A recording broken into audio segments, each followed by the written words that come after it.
So let me begin the talk by the citation of Nicholas of Cuza, Prima veritas est mensura omnis veritatis. So the first truth is the measure of all truth. And this characterizes him as a Neoplatonist, essentially. Well, Nicholas of Cuza was, and still is, one of the most prominent Neoplatonic philosophers of the Renaissance. Son of a rich merchant, he studied arts and canon law first in Heidelberg, then in Padua and Cologne. And it was his time in Padua where he got acquainted with the Italian Quattrocento. There he first met some of his later friends who became influential men of church, politics and science. For instance, Giuliano Cesarini, who was a bishop, diplomat and military leader in Rome. Paolo Toscanelli, he was a known mathematician and medicine doctor in Florence, and so on. They opened to him the Renaissance world of Florence, Rome and Venice, with its interest to the Greek and Roman antique culture and humanism.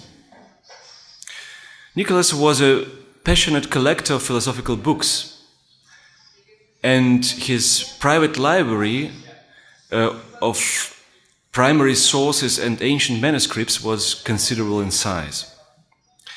He had also an extensive knowledge of the philosophy and works of pre-Socratics, Plato and Neoplatonism, which were accessible at this time. Numerous references in his books witness this fact. So now let us go to the next slide and put Nicholas in the chain of the Neoplatonic tradition. So the researchers put himself in the chain of tradition beginning with Plato and which was continued by Plotinus, Porphyry, St. Augustine, Proclus, Pseudo-Dionysius, and then we come to the Middle Ages, where the classical Greek and Latin philosophy was eliminated by the dogmatic Christianity in Europe. But still it continued to exist in the Muslim lands of the Middle East, Africa and Spain. The European Neoplatonic tradition survived in its elements, mainly in the works of St. Augustine. Although the medieval Christian philosophy adhered to the teachings of Aristotle, thinkers such as Johannes Eriugena continued to develop Neoplatonic thoughts of theophany, which was understood also as unfolding of God in the universe, and influenced later philosophers including Nicholas.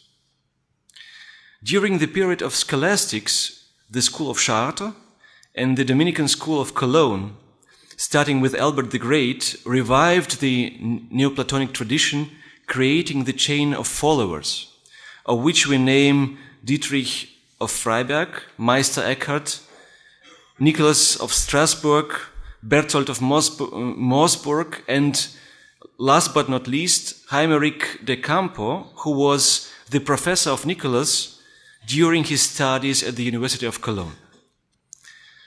He may also made Nicholas acquainted with the writings of Albert the Great, Meister Eckhart, as well as the Spanish philosopher Raymond Lull, who influenced a lot the vision of Nicholas of the world.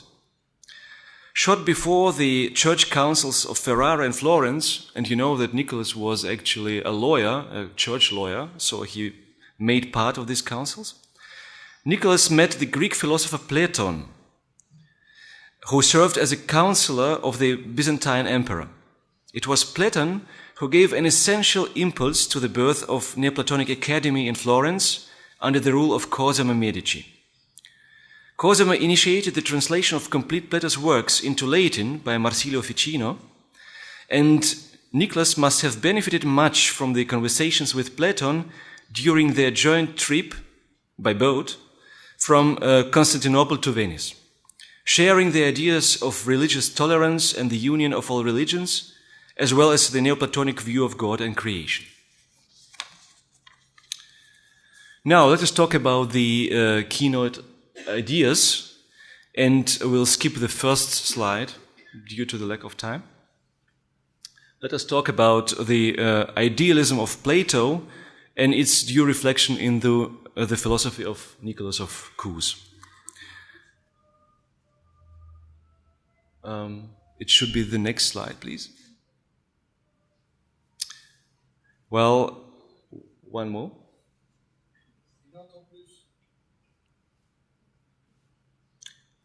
Yes, let me just say that the influence of Plato's numerology is documented several times in the works by Nicholas. For instance, one citation, "Number encompasses all things related comparatively.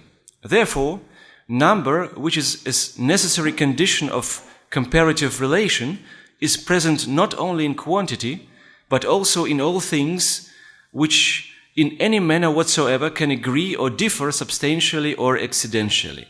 Perhaps for this reason Pythagoras deemed all things to be constituted and understood through the power of numbers."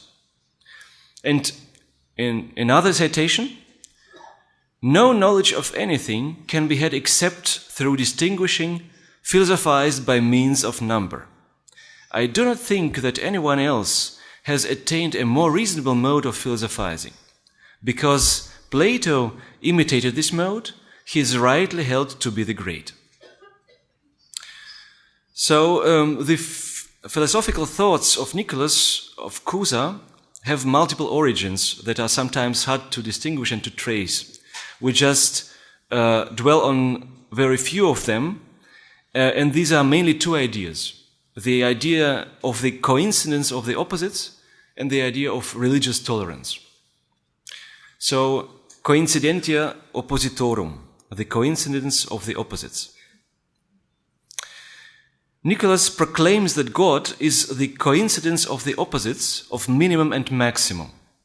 This concept has its origins in the philosophy of Proclus, as we have seen, Dionysus, Pseudo-Dionysus, Eriugena, Albert the Great, Lull, and Heimeric de Campo.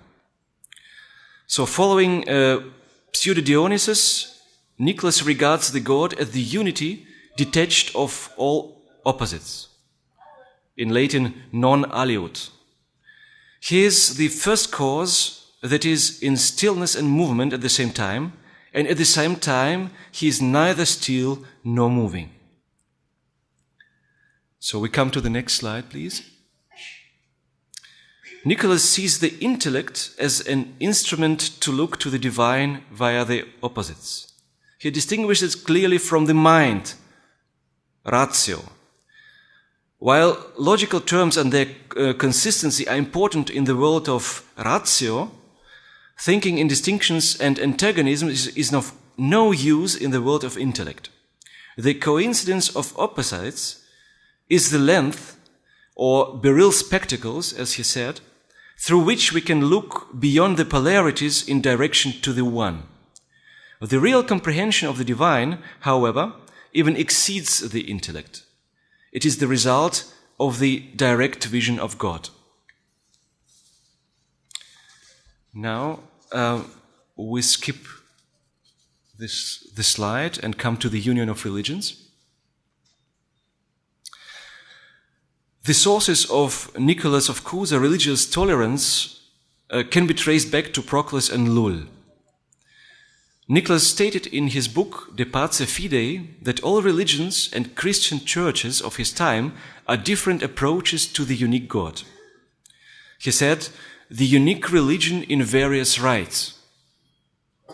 Una religia in ritum varietate."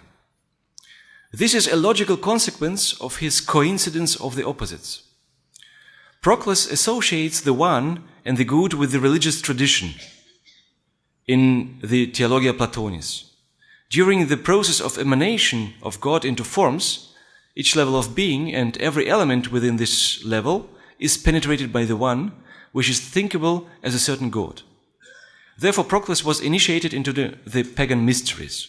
He celebrated himself religious feasts of different religions, and in De Pace Fidei, Nicholas deduces from this the idea of the union of all religions. He says that every religion has a certain access to the truth, but all this partial knowledge is united in Christianity. Thus, Judaism has recognized God as an absolute, released of all sensual perception. The pagans, however, had perceived God in its various visual creations.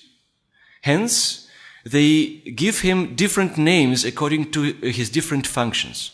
This only seems to be polytheism. In Christianity, both can be found: the transcendence of God and also the divine aspect of all perceptible, for Jesus Christ united in himself man and God. The worship of the plurality of deities in polytheism means implicitly the one, and therefore doesn't need to be abolished. As a conclusion, the harmony between religions is possible not only in the sense of mutual tolerance, but also of mutual enrichment. And to conclude with, let us dwell on the philosophical legacy of Nicholas of Cuza. He was sharply criticized by many of his contemporaries for his novelty, which went far beyond the traditional scholastic way of thinking. But still, he managed to influence prominent Italian humanists of the 15th century, such as Giovanni della Mirandola and Marsilio Ficino. Via his philosophical theory of cognition, he endorsed the development of empirical science of the 17th and 18th century. Thus, he was a predecessor of Copernicus and Giordano Bruno, stating that the Earth cannot be the center of the universe, as the universe has no center at all, and that the universe is infinite, possibly containing lots of suns and planets that might be inhabited by living creatures. He asserted before Galileo Galilei that the Earth should be moving. He also understood that the shape of the Earth cannot be ideally spherical. Bruno absorbed and popularized the ideas of coincidentia, making them available to German idealists of the 19th century, such as Schelling and Hegel. The innovative thoughts of Nicholas of Cuza exerted influence on the astronomer Johannes Kepler, the poet of the Enlightenment Gotthold Lessing, and modern German philosopher Hans-Georg Gadamer. Thank you.